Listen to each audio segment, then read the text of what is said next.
Happy morning to all the 12th standard students of St. John's.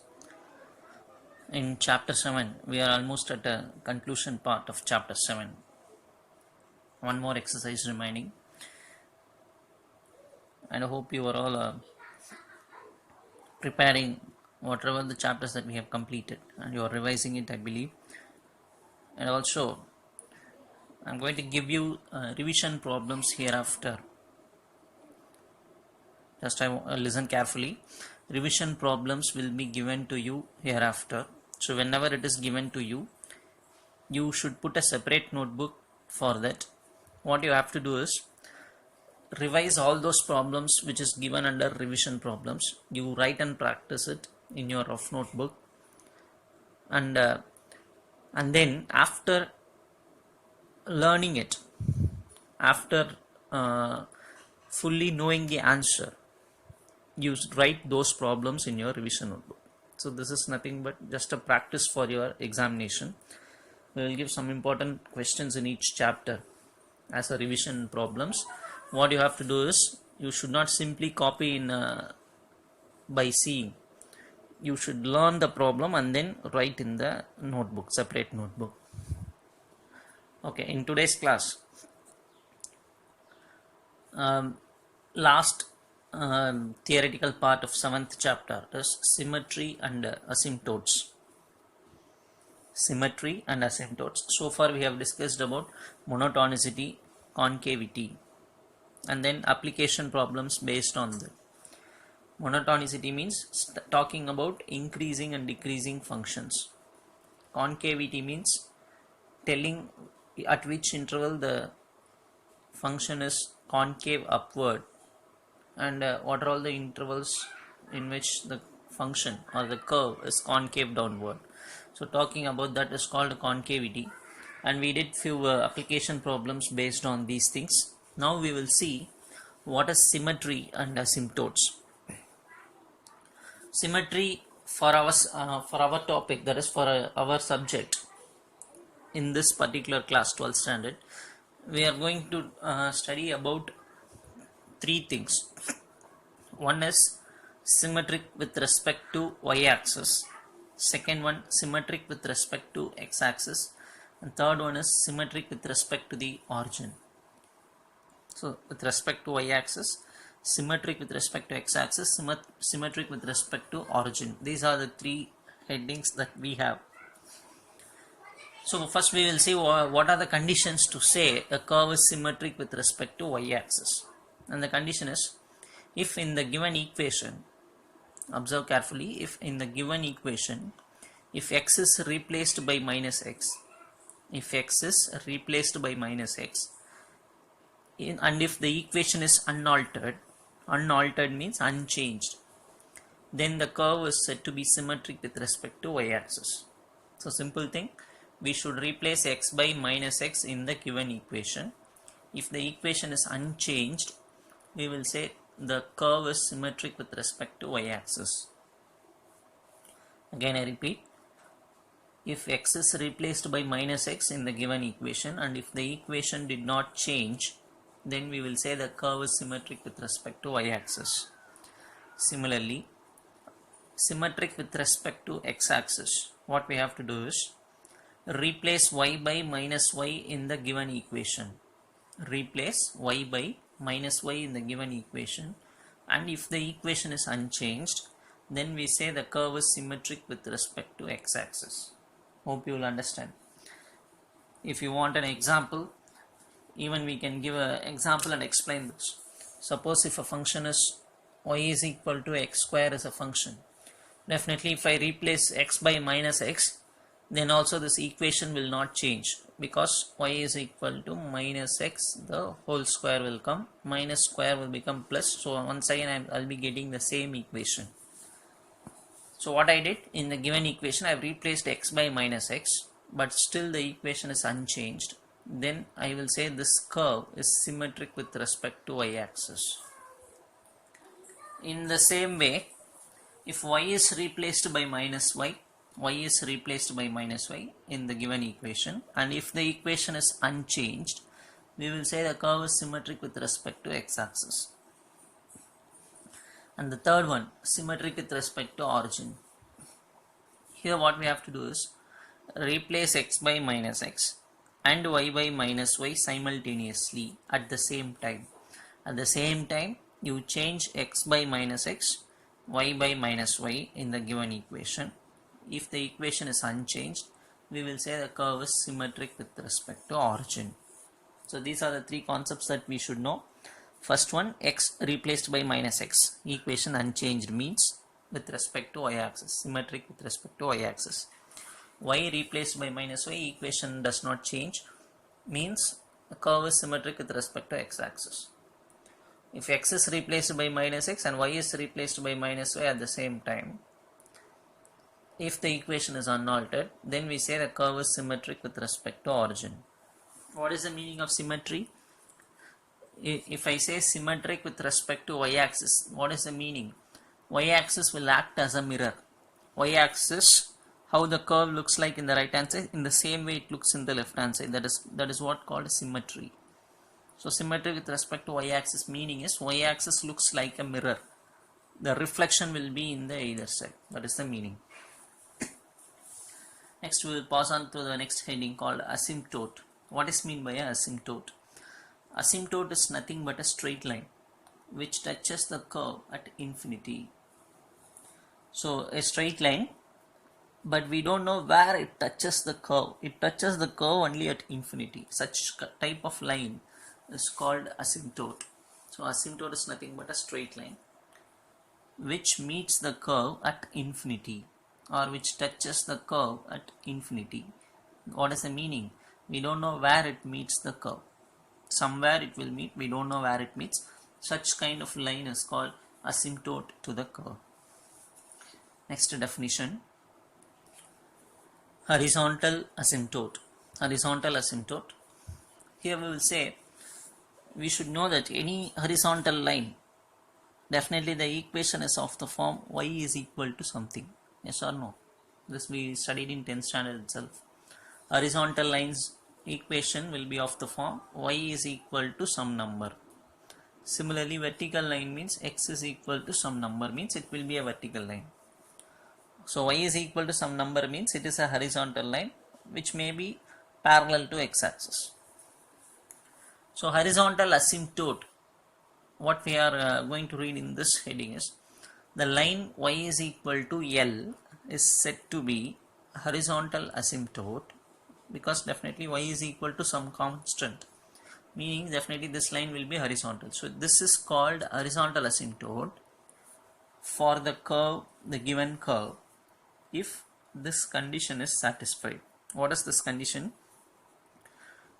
Limit x goes to infinity, which means we should replace x by infinity in this equation.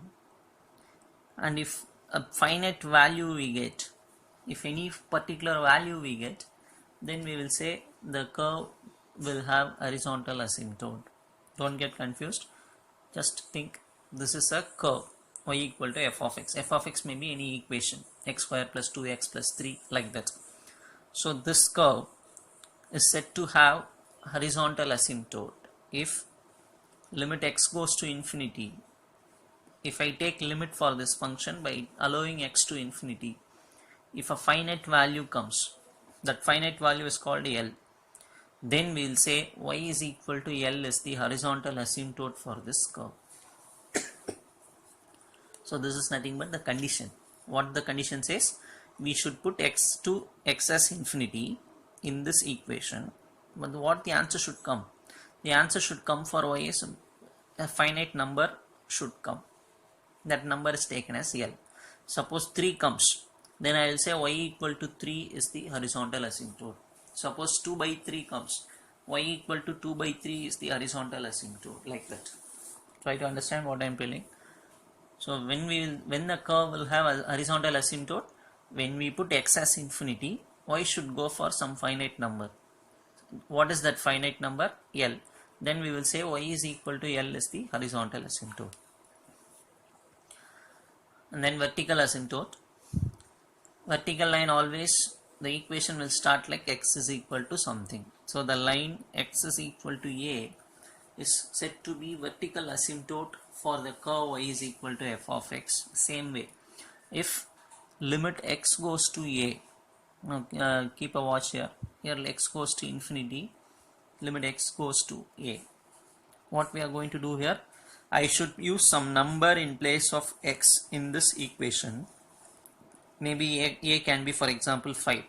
Limit x goes to 5, which means if I put 5 in this equation in place of x, the equation should give infinity as the answer. If I am substituting 5 in place of x in f of x, what is the answer that I am getting? Infinity. If it is the case, then I will say this x equal to a is called vertical asymptote for the curve. Horizontal asymptote means we should put x as infinity. We should get answer as some number. That is called horizontal asymptote. For vertical asymptote, I should use some particular number for x, but the answer should go for infinity. Then I will say that x is equal to a. What I am substituting for x? If I substitute x is 1, x is equal to 1 is said to be vertical asymptote. So try to understand the difference. This is very important definition we will use in problems. So once again I want to explain horizontal asymptote. Y is equal to L. When we will say this is the horizontal asymptote, if we put x to infinity in the given equation, the answer should come as L. Then y equal to L is called horizontal asymptote. What is vertical asymptote? If I am substituting x value, if I take x as some number and substituting in the equation, the answer should go for infinity. Then I will say x equal to a is called vertical asymptote. So if I want vertical asymptote, infinity should come as the answer. If I want a horizontal asymptote, some number should come as the answer. But what should I replace for x? Infinity. Here, what should I replace for x? Some number. So understand the difference. Slant asymptote. Third one. A slant or oblique asymptote. Slant asymptote can be otherwise called as oblique asymptote. It occurs when the polynomial in the numerator is higher degree than the polynomial in the denominator. So it is very clear when a slant asymptote will be coming, or when a slant asymptote takes place or occurs, when the polynomial in the numerator, the function should have both numerator and denominator, and it should have polynomials in both numerator and denominator. If the numerator degree is more, if the numerator is higher degree than the denominator, for example, if I am having x square plus 2x and divided by, suppose I am having x plus 3. If you compare this, the polynomial in the numerator is a higher degree. This degree is 2 and here the degree is 1. If this is higher degree, then we will have a slant asymptote. How to find the slant asymptote means we should divide this and find out using long division method, that we will see while doing the problems. So how many types of asymptotes we are having? 3. Horizontal asymptote, vertical asymptote and slant asymptote. So you should be very thorough with the basic results of these 3 definitions while entering into the problem. We will see a problem which is an example for finding asymptotes. Problem number 59. Find the asymptote of f of x is equal to x square by x square minus 1. Find the asymptotes of f of x is equal to x square by x square minus 1. I said you have to listen the basic theory part carefully. If so, the problem will be easy for you. What we have to find? Asymptotes. How many types of asymptotes we know? 3 types. Horizontal, vertical, slant. Slant is otherwise called as oblique, right? So f of x, this is the given question. For this curve we need to find is there any asymptote. So first I am trying for vertical asymptote. What is mean by vertical asymptote? I should use some number. By seeing the denominator itself, I can say that the denominator, if becomes 0, the answer will be infinity. Yes or no? If the denominator becomes 0, the answer will become infinity. So that by keeping that in mind, I'm having x square minus 1 here. So if I put x as 1, what will happen? 1 square means 1 minus 1 will become 0. Even if I put minus 1, again the denominator will become 0. So by keeping that in my mind, I am starting the answer. So I am taking the limit x goes to 1. Why I am particularly taking x goes to 1? Because if I put 1, denominator will become 0. So limit x goes to 1, f of x. What I am finding out? What will happen for f of x if x goes to 1? So substituting 1 in place of x, we are getting 1 by 0, which is infinity. Yes or no? At the same time, even if I put minus 1, denominator will become 0. So I am writing that also. Limit x goes to minus 1, what happens for f of x? Again it becomes infinity. So I am using a finite number, but the answer is going to infinity. I am using a finite number for x, but the answer goes to infinity. If it goes like this, then we will say we are having vertical asymptotes. So what are the vertical asymptotes? X is equal to 1 and x is equal to minus 1 are the vertical asymptotes. So by simply seeing the question itself, I can easily find out the vertical asymptotes, because two numbers can make the denominator 0. What are the two numbers? 1 and minus 1. So x equal to 1 and x equal to minus 1 are the vertical asymptotes. Next, I am interested in finding, is there any horizontal asymptote? So for that what we have to do? We should put x as infinity, right? Yes or no? If you don't know this, means please go to theory part and see the definition given there. Then you come back here. So to find horizontal asymptote, what we are doing? We are allowing x goes to infinity. Limit x goes to infinity. What happens for f of x? So limit x goes to infinity. F of x value is substituted, x square by x square minus 1. What I am doing here is limit x goes to infinity, x square. From the denominator, take x square outside from the denominator. So x square comes out, means this will become 1. Here it will become 1 by x square, right or not? So these two will get cancelled. So remaining I have written here. Now applying the limit, x goes to infinity. 1 by infinity is nothing but 0. These are all we should know. Don't say I don't know, sir.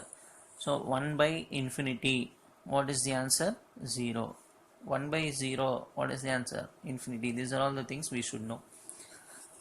So this is 1 minus 1 by infinity is 0. So 1 by 1 equal to 1. So what we understand here, when we are putting x as infinity, we are getting a finite number as the answer. If it comes like this, then I should say y is equal to this answer, that is y is equal to 1 is a horizontal asymptote. Hope you will understand. To find horizontal asymptote, we should use x as infinity. A number should come. If a number comes, y is equal to that number is called horizontal asymptote. We cannot have slant asymptote here, because for slant asymptote numerator degree should be higher, but here equal, 2 equal, so no slant asymptote will be there. So we found out vertical asymptotes and horizontal asymptote. So these are all important sums. Trying to understand the meaning. With meaning you should see the problem. Problem number 60. Find the asymptote of f of x is equal to x square by x plus 1. Now by seeing this itself, I can understand two things. First one, numerator degree is greater than the denominator. So there is a chance of slant asymptote. Also I am noting that denominator is having x plus 1. So if I put minus 1 in place of x, denominator will become 0. So I can easily understand two things from this. So first step, what I am doing, I am dividing this. Why I am dividing? To find the slant asymptote, because the numerator degree is more. So divide. X square is written inside, x plus 1 outside. I should use x because x into x gives x square. X into 1 is x. Change the symbol. X square will get cancelled. Minus x is remaining. Yes or no? And then minus x means I should use minus 1 here, because minus 1 into x is minus x. Minus 1 into 1, minus 1. Change the symbol. X will get cancelled. plus 1 is the remainder. So after doing this division, see what is the quotient, x minus 1. So the slant asymptote is y is equal to x minus 1. I said I will explain you how to find slant asymptote in the problem. This is the way to find the slant asymptote. Divide this. After finishing the division, what is the quotient? That is called slant asymptote. Y is equal to that quotient is called slant asymptote. So this is how we will find slant asymptote. What is the next thing I said? Denominator, when it will become 0, x if I put minus 1. So what is my next step? Limit x goes to minus 1, f of x, substitute, so that the denominator will become 0. So the answer is infinity. So I should not write like this. Here I should not write limit x goes to minus 1, because I am applying the limit now. Minus 1 square is 1, minus 1 plus 1 is 0. So once again I should not write limit x goes to 0. Keep this in your mind. 1 by 0 is infinity. Therefore x equal to minus 1. When I am using proper some number, infinity is coming as the answer. So x equal to minus 1 is called vertical asymptote. Hope you will understand. If you thorough with the three definitions of asymptotes, you will easily understand these things. If not, please go back there and then come back here. Problem number 61. Find the asymptotes of f of x equal to 3x by root of x square plus 2. Again, we need to find only the asymptotes. Function is given to us. Okay. So what I am doing is, first I am taking limit x goes to infinity f of x. So limit x goes to infinity, f of x value I have substituted. Number is not going to do anything with limit, so 3 is taken outside. Limit x goes to infinity, balance I am writing here. While writing that, from the denominator you take x square as common. Denominator is having x square plus 2. Take out x square as common. If it comes out of the root, x square will become x. Try to understand what I am telling. X square is taken as common, but x square comes out of the root because everything is present inside the root. When I take x square, when it comes out of the root, it becomes x, right or not? And here, since I have taken x square as common, x square will become 1, 2 will become 2 by x square, so that x gets cancelled.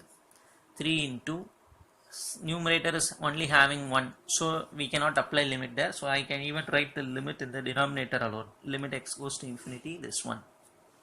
This is equal to 3 by, I can even take this limit inside the root also. These are all properties of limits which we have studied in 11th standard. This can be taken inside the root, 1 plus 2 by x square.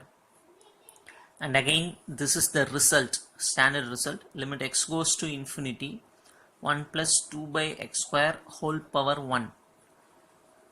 Then the limit value is 1. So this limit value is 1 using properties of limits. Just understand, this is using properties of limits. Refer, if you don't know, refer the 11th standard textbook. So this is called, this answer is 1. So 3 by root of 1 is, we can take as plus or minus 1. But I am writing 1 here. 3 by 1 is 3. If I put minus 1, minus 3 will come. Yes or no? This answer, that is limit x goes to infinity, 1 plus 2 by x square. The answer is 1. I can consider root 1 as plus or minus 1. If I put plus 1, 3 will come. So what I am telling is, when we put x to infinity, we are getting a finite answer here. So when we get finite answer, even if I put minus 1, minus 3, so 2 finite answers are coming. So I am going to get 2 horizontal asymptotes. What are they? Y is equal to 3 is a horizontal asymptote. Y is equal to minus 3 is also a horizontal asymptote. Even you can put here itself plus or minus and take 2 values, plus 3 and minus 3. So try to understand, these two are nothing but properties of limits. Taking this limit inside and writing the value for this using properties of limits. So here we are having what? Only horizontal asymptote. There will not be any vertical asymptote and slant asymptote in this sum. Try to understand why it is. We will go for the next sum, problem number 62. Find the asymptotes of f of x equal to this. So this is another simple sum because numerator degree is more than the denominator. So immediately we can go for slant asymptote. Another thing, if I replace x by -3, -3 plus 3 will become 0. So I have two types of asymptotes here. So first, for finding slant asymptote, I am writing this in numerator, this in the outside. Numerator should be written inside, denominator outside, dividing. Since x square is present, x is present here, I should use x into x square, x into 3, 3x, changing the symbol, cancelling, minus 6x minus 3x minus 9x, bringing that minus 1 down. So x I am having here minus 9x, so use minus 9 here, minus 9 into x minus 9x, minus 9 into 3 minus 27, change the symbol, cancel, 26 is the remainder. So what is the quotient here? That is called slant asymptote. So y is equal to x minus 9 is called slant asymptote. That is what is the next line. After doing that, what we have to do? Limit x goes to minus 3 for finding what? Vertical asymptote. So next line is what? Y is equal to x minus 9 is called the slant asymptote. So that is what is written here. Y equal to x minus 9 is the slant asymptote. Next thing is what? Limit x goes to minus 3 f of x. What happens for this? Limit x goes to minus 3, f of x value is written. Substituting the limit, that is in place of x put minus 3 and denominator becomes 0. So answer is infinity. So when we put proper number, infinity comes as the answer. So what I have to say? X equal to minus 3 is called vertical asymptote. That is, the vertical asymptote is x equal to minus 3. Hope you would have understood clearly now, because we have seen many problems of same type. Problem number 63. Find the asymptotes of f of x equal to this. What we have to do here? By seeing numerator degree is more than the denominator. So immediately what we will do? We will write numerator inside, denominator outside, divide. So 3x is present, here x square is present. So if I put x, I will be getting 3x square. But only x square is present, 3 extra is present. So I should use 3 in the denominator. Just to get cancel this 3 and 3, x into x will become x square. Try to understand what I am telling. I am having x square, right? I should get x square as the answer. I am having 3x. With 3x, what should I multiply to get x square? That if I put x, x square will come, but 3 I don't want. So to eradicate that 3, put 3 in the denominator, so that 3 gets cancelled, x square will come. That is why, because that is how we are writing x by 3 here. So x by 3 if I write, multiplying, I will be getting x square. X by 3 into 6, 6 and 3 will get cancelled with 6, becomes 2, so 2x. X square cancel, these two combinedly becomes 8x minus 4. Now 8x I am having here 3x I am having. So I want 8, so I am using 8. I don't want 3, so by 3. So because 3 will get cancelled, 8x will come. 8x, 8 by 3 into minus 6, 3 cancels 6, minus 2 into 8, minus 16. I hope you will understand this division, even if it is in